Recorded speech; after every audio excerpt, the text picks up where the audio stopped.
ध्यान करे सूर्य मंडल में। दोपहर में जो संध्या होती है उसमें गरुड़ पर बैठी हुई गायत्री का ध्यान करें। सायं की संध्या में वृषभ पर बैठी हुई गायत्री का ध्यान करें। इस तरह ध्यान करना चाहिए।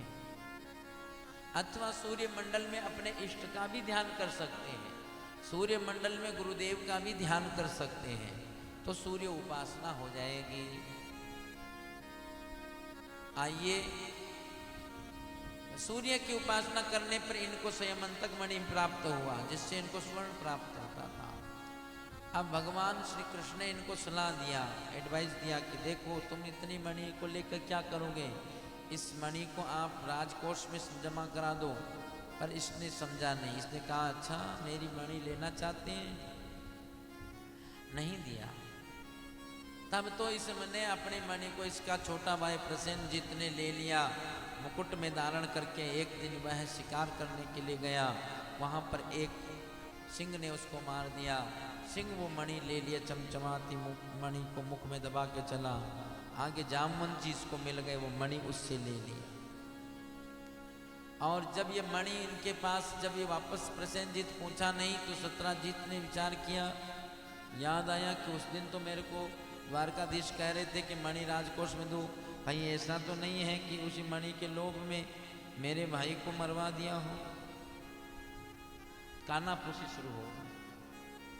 और दुनिया का रुख है, पता नहीं लगता है किधर बहने लग जाए, कब किधर का भाव लोगों में प्रकट हो जाए।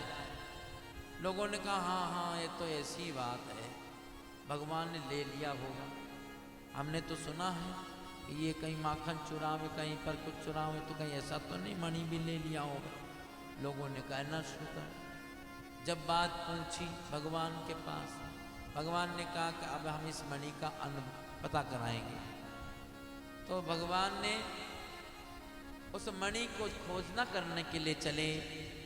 जहाँ प्रसेनजीत की हत्या हुई थी वहाँ पूछे, वहाँ देखा कि सिंह के पंजों के निशान हैं, अर्थ सिंह ने इसको मारा होगा। फिर उसके साथ साथ आगे बढ़े तो पता चला सिंह भी मरा पड़ा है, उसकी हड्डियाँ पड़ी। भगवान ने वहाँ रीछ के पाँवों के निशान देखे। फिर उन निशानों पर आगे बढ़े तो एक गुफा में जा, भगवान भी चले गए गुफा। और गुफा में जब पहुंचे तो भगवान ने उस जामवंत जी के साथ में युद्ध किया। ये युद्ध इसलिए हुआ क्योंकि जामवंत जी पूर्व जन्म में भगवान राघवेंद्र रामभद्र को युद्ध की याचना किया। कहा प्रभु इस पूरे युद्ध में रामादल में, रावण दल में कोई मेरे समान, मेरे समकक्ष नहीं था, तो आप ही मेरे से युद्ध करो। भगवान ने कहा नहीं, इस मर्यादा में हूँ, मैं आपसे युद्ध नहीं कर सकता। स्वामी सेवक में युद्ध कैसा, इसीलिए आपको इंतजार करना पड़ेगा। अगले जन्म में हम आपसे युद्ध करेंगे। जामवंत जी इंतजार कर रहे थे, भगवान ने आकर के उनसे युद्ध किया और उनको पराजित किया। तब जामवंत जी पहचान गए, आप तो मेरे भगवान राघवेंद्र रामभद्र है। तब जामवंत जी ने अपनी पुत्री अपनी जामवंती का हाथ भी भगवान के हाथ दिया और वो स्वयंतक मणि भी दे दिया और स्वयं ब्रह्मलोक पधार गए। अगले जो ब्रह्मा बनेंगे ना, अगले ब्रह्मा, जब सृष्टि पर्यंत, उसके बाद ब्रह्मा भी चेंज होते हैं। तो ब्रह्मा जी आगे जाकर के यही जामवंत जी ब्रह्मा बनेंगे अगले कल्प में, पहले से तय हो गया। बोलो। और ब्रह्मा जी का पद इनको मिलेगा। अब हमारे प्रभु यहाँ से मणि लेकर के जब पधारे और सत्राजीत को मणि भी दे दिया, तब तो सत्राजीत को बड़ी गलानी हुई। लोगों ने फिर वापस रूख बदल गया, दुनियावी रूख है। कई बार हम लोग साधन इसलिए छोड़ देते हैं कि दुनिया क्या कहेगी। दुनिया में सबसे बड़ा रोग क्या कहेंगे लोग, ये सबसे बड़ा रोग है कि दो लोग हमें क्या कहें। लोग कहेंगे इसलिए हम अपना साधन छोड़ देते हैं, लोग क्या कहेंगे इसीलिए हम भजन नहीं कर पाते, कथा नहीं सुन पाते। कितना बड़ा रोग है। और दुनिया का रूप मुड़ गया। लोग कहने लगे अरे हम तो पहले कहते थे तो भगवान को किस चीज़ की जरूरत है, मणि की क्या जरूरत और जरूरत। लोगों ने वैसे कहना शुरू। दुनिया के कहने पर चलने पर तो महाराज भजन नहीं हो पाएगा। आप लोगों ने कथा सुनी होगी, एक दोनों बाप बेटे दोनों घोड़ा लेके चल रहे थे, तो लोगों ने जिस गांव में से निकले तो बाप बेटा था, बेटा पैदल चल रहा। गांव वालों ने कहा अरे कैसे बाप है, बेटा को पैदल चला रहा है, खुद घोड़े पे बैठा है। बाप ने कहा बेटा तुम बैठ जाओ, मैं पैदल चल रहा। बेटा को बिठा दिया, बाप पैदल चल। एक गांव में से निकले तो गांव वालों ने कहा अरे कैसा बेटा है, बाप को पैदल चला, खुद घोड़े पे बैठा। पिताजी ये तो हमको कह रहे हैं क्या करें, अपन दोनों ही बैठ जाते हैं। दोनों बैठ गए। गांव में से निकले, गांव वालों ने फिर कह दिया ये कैसे हत्यारे, एक घोड़े पे दो दो बैठे। कहा पिताजी फिर भी कुछ कह रहे क्या करें। बोले अपन दोनों नीचे उतर जाते, दोनों पैदल चलो। अब दोनों पैदल चलने लगे। फिर गांव में से निकले, लोगों ने फिर कह दिया देखो देखो कैसे पागल है, बताओ घोड़ा साथ में पैदल चल रहे हैं, किसके कहने पे चलोगे, कौन ने कहे क्या, लोग क्या कहेंगे। अगर इस बात पे निर्णय लिया जाएगा तो गड़बड़ हो जाएगा। इसलिए सुनो सबकी और करो मन की नहीं, मन की करके तो सत्यानाश हो गया। सुनो सबकी और करो गुरु की, जैसे गुरु कहे वैसा करना चाहिए। मन की नहीं कहे, मन के मते न चाल। मन तो क्या कह देगा, जो अनुकूलता होगी वैसा कह देगा। आज गर्मी बहुत है, मन बोलेगा कि आज कथा में मत जाओ, क्या करोगे बोलो। इसलिए मन के मते न चालिए, गुरु कहे सो, जो गुरु कहे वैसे चलना चाहिए। जैसे शास्त्र कह रहे हैं, संत कह रहे हैं, वैसे चलना चाहिए। अब तुम्हारा सब सत्यजीत ने अपनी पुत्री सत्यभामा का हाथ भी भगवान के लिए हाथ में दे दिया। अब सत्यभामा के यहाँ से स्वर्ण आता था, मणि को देने लगा। भगवान का मणि हमको नहीं चाहिए, मणि अपने पास रखो, सोना जितना चाहिए रखो, नहीं जो चाहिए वह राजकोष में जमा कराओ। और फिर उसके बाद में इस मणि को के चक्कर में, इस मणि को तो जो अक्रूर जी को दे दिया सत्यजीत ने, क्योंकि उसको पता लग गया कि सुधनवा उनको हत्या करना चाहता है। उससे पहले अक्रूर जी को दे दिया। अक्रूर जी ने कहा मैं तो यज्ञ आगादी कराऊंगा, काशी जा रहा हूँ, तो मणि उनको दे दिया। अक्रूर जी मणि लेकर चले गए। इधर सुधनवा ने सत्यजीत की हत्या कर दी। उस समय भगवान गए हुए थे पांडवों के पास में। सत्यभामा जी रथ लेकर के पहुंची, मेरे पिता का महाराज इस तरह से हत्या हो गई। भगवान ने भी सत्यभामा के दुख में खुद को, वो भी रोए, भगवान ज्यादा रोए। क्यों रोए? भगवान को न सुख है न दुख है, फिर भी रोए क्योंकि सत्यभामा बुरा न लग जाए। सत्यभामा उनको लगे कि देखो भगवान हमारे पिताजी का भी कितना सम्मान करते, कितना रो रहे हैं। अब महाराज भगवान ने कहा चिंता मत करो, हम उस सुधनवा को पकड़ेंगे। और भगवान और श्री बलराम जी सुधनवा के पीछे अपना घोड़ा चलाया, रथ चला, और सुधनवा तो आगे चलता चलता घोड़े से ही गिर के मर गया। और उस समय में भगवान का रथ आगे था और बलराम जी का रथ पीछे था। भगवान ने जाकर के उसके कपड़ों में देखा, मणि तो मिली नहीं। तो बलराम जी बोले कि कन्हैया मणि आप कहाँ हैं? बोले कहीं आपने तो नहीं रख दी। देखो ये मणि का चक्कर कैसा है, भाइयों भाइयों में झगड़ा करा, मन में संदेह पैदा करा। पहले मणि थी, अब मणि है। मणि चक्कर पर्दा कर देती है, भाइयों में झगड़ा करा। इसलिए भगवान तो वहाँ से चले। और फिर बाद में पता लगा ब्राह्मणों के द्वारा, ब्राह्मण लोग सोना ले लेकर के आते थे, काफ़ी सोना लेके आते। तो भगवान ने पूछते थे ब्राह्मणों से कि आप इतना सोना कहाँ से लाए? ब्राह्मण लोग बोलते थे काशी में एक सेठ जी यज्ञ करा रहे हैं, खूब सोना बांटते हैं माने। भगवान ने पूछे सेठ जी का नाम क्या? बोले अक्रूर जी। भगवान समझ गए, अक्रूर जी को बुलाया, कहा मणि आपके पास में? बोले हाँ महाराज मेरे पास। भगवान क्या हमें बता देते हैं, इसके कारण से दाऊ जी रुष्ट हो गए। फिर दाऊ जी को मणि दिया गया। मणि का कैसा कैसा चक्कर। इस कथा से एक बात तो समझ में आती है कि जीवन में हर किसी के लिए भी मुश्किलें आ सकती है, विपरीत परिस्थितियां किसी की भी हो सकती है। अवतारी महापुरुषों में भी, भगवान के जीवन में, बड़े बड़े ऋषियों के, महात्माओं के जीवन में भी कठिनाइयां आ सकती हैं। दुख तो सबके आ सकते हैं, परंतु उन दुखों में धीरज के साथ में जो चलता है वह दुखों से पार हो जाता है। हिम्मत न हारिए प्रभु ना बिसारिए, हिम्मत न हारिए प्रभु ना बिसारिए। हंसते मुस्कुराते हुए जिंदगी गुजारिए, हंसते मुस्कुराते हुए जिंदगी गुजारिए। हिम्मत न हारिए प्रभु ना बिसारिए, हिम्मत न हारिए प्रभु ना बिसारिए, ओ हिम्मत न हारिए प्रभु ना बिसारिए, हिम्मत न हारिए प्रभु ना बिसारिए। हंसते मुस्कुराते हुए जीना जिसको आ गया, हंसते मुस्कुराते हुए जीना जिसको आ गया।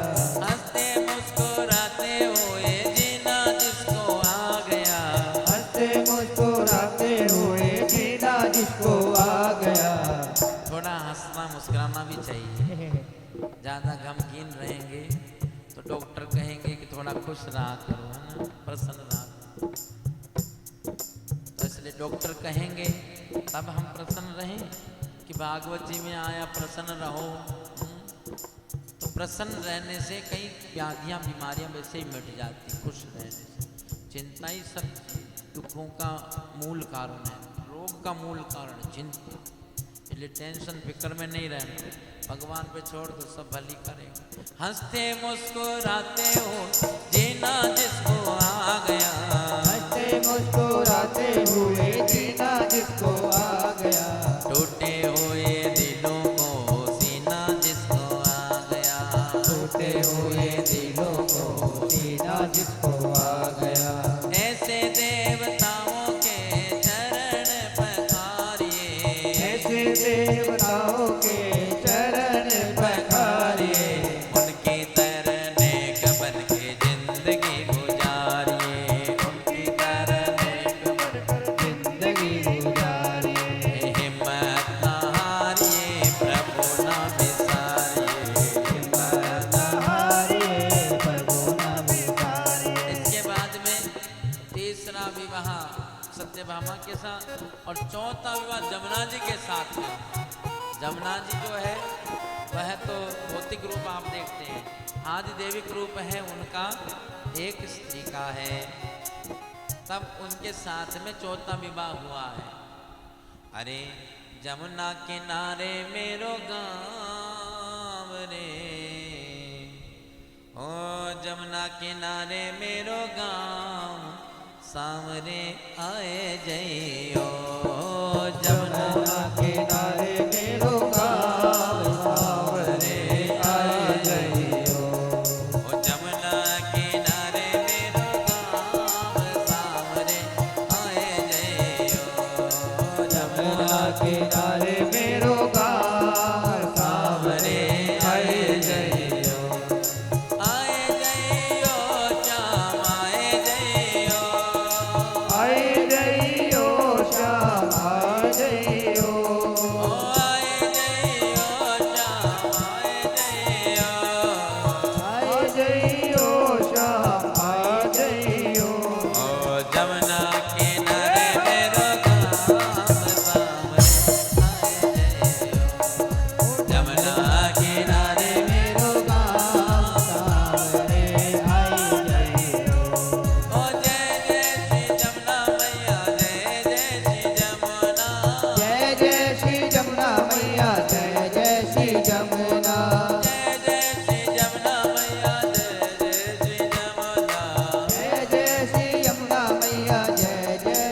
जमुना ओ जमुना किनारे मेरो गाँव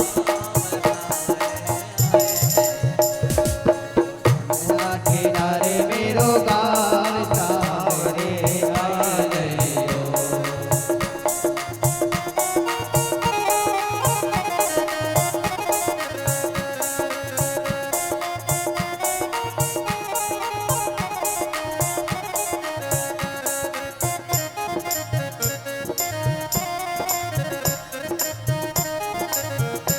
हरि बोल।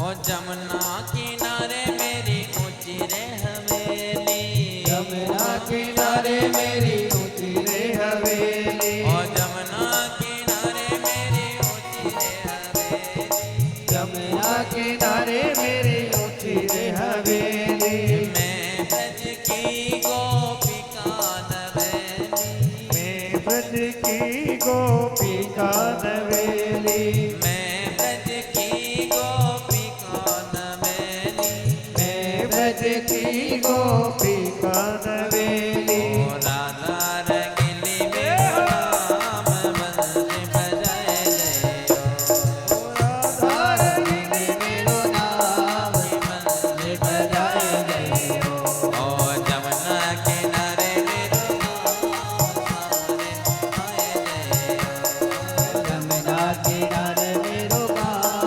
सारे आए जयो जमुना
से बरोड़ी राधा रानी लागे महारानी लागे माने कारो कारो जमुना जी पानी लागे मीठे रस्ते से बरोड़ी राधा रानी लागे महारानी लागे माने कारो कारो जमुना जी पानी लागे।